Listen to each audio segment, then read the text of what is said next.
peace broke out. Labour had their landslide. In Clement Attlee's Britain, expensive cinema became more dignified. But the B-movie became drab, intoxicatingly drab. At the top of the bill, stars were busy refighting the war's best bits in colour or larking about in glossy comedies about life among the professional classes.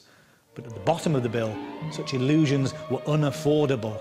Down in the support features, characters were doing what the rest of Britain was doing, coping with a sort of social shell shock, trying to articulate the desires that victory had inspired, but without the means to realise them.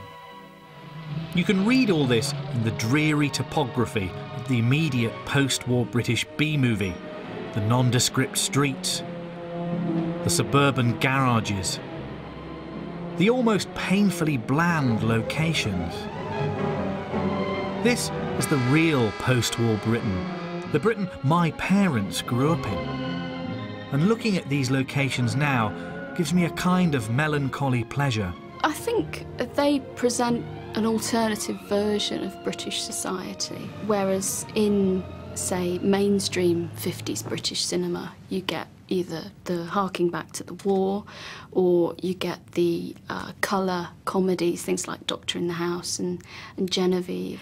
In the B movies of the time, you get a much more kind of downbeat, restrictive depiction of Britain, and I suppose much more of a sense of what Britain looked like at the time.